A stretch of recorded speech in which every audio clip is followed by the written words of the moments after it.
Today, we're digging into what might just be the most significant leadership transition in modern corporate history. We're asking, what happens to Apple after Tim Cook? It all starts with a number that's almost hard to wrap your head around: $3 trillion. That's the mind-bending market value of Apple, which makes it the most valuable public company on the planet. And the leader of that behemoth, the man who guided it to these incredible heights, well, he's getting ready to step down. Now, this isn't just some C-suite shuffle. This is a seismic event, and it's going to send ripples across the entire global economy. So, yeah, we're talking about a titan stepping down, and the implications, they touch pretty much everything, from the future of technology and innovation to global supply chains and, of course, the stock market itself. But to really get what's coming next, you have to look back. We need to understand the unprecedented legacy that's being left behind, because Tim Cook's time at the top has been absolutely transformational. Okay, so just take a look at these numbers. It's the sheer scale of the growth that's just wow. When Cook took over from Steve Jobs back in 2011, Apple was a $350 billion company. A huge company, right? Well, today it's worth almost 10 times that much, with revenue just skyrocketing. And let's be clear, this wasn't just some financial wizardry. Cook was at the helm when they launched entirely new, market-defining products. I mean, think about it. The Apple Watch, AirPods, they basically created the modern wearables market. Then you have huge moves into streaming, their own silicon with the M1 chip, and now spatial computing with the Vision Pro. And this really gets to the core of it, right? The fundamental difference in their leadership. You had Steve Jobs, the hands-on, perfectionist product visionary. Tim Cook, on the other hand, is the operational genius. He mastered the art of global scale and supply chains. He's the one who turned a beloved premium brand into a mass-market tech platform for the entire world. So, that incredible legacy, it creates what you might call the successor's dilemma. With Cook's departure looming, Apple's board is facing this monumental choice about the future, about the very soul of the company.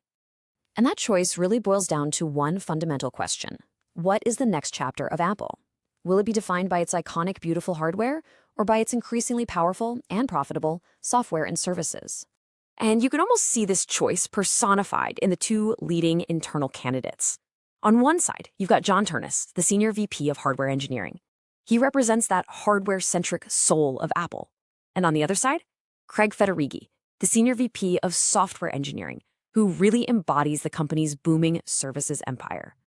If you want to understand the stakes here, all you have to do is follow the money. I mean, look at this. Of course, the iPhone is still the undisputed king, making up over half of all sales. But the real story here is the services division. At 22%, it's growing like crazy. It's now bigger than the Mac and iPad businesses combined. And this is the killer detail. The profit margin on services is over 70%. That is more than double the margin on hardware. That is an incredibly powerful incentive to pivot the company's focus, right, towards a more predictable, recurring revenue stream. But the next CEO's job isn't just about products and profit margins. Not even close. They are inheriting an incredibly complex geopolitical landscape, and one relationship stands above all others: China. You just can't overstate how big a piece of the puzzle China is. We're talking about nearly a fifth of Apple's total revenue. It's their third largest market, and it's absolutely essential for any kind of future growth. But here's where it gets even crazier. The dependency runs so much deeper than just sales. A mind-boggling 95% of Apple's products are manufactured in China.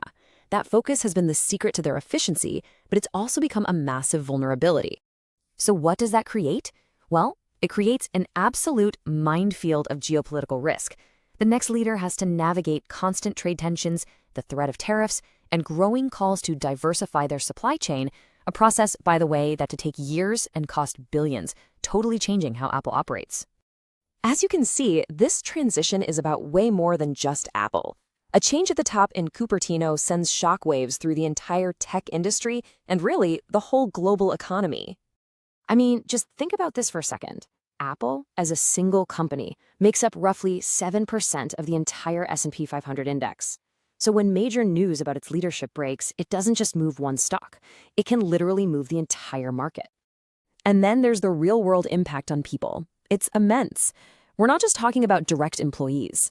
Apple's ecosystem, all the app developers, suppliers, retail partners, supports an estimated 2.7 million jobs in the US alone.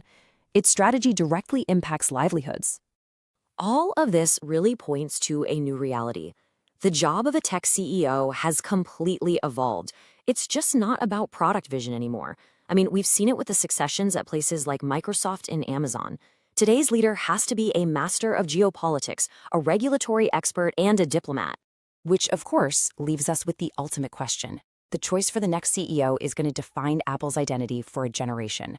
So, will the next Apple be a company that invents the future, taking those bold, category-defining risks like Steve Jobs did? Or will it be one that continues to perfect the present, mastering the art of scale and execution? The answer won't just define a company. It could very well define the future of technology itself.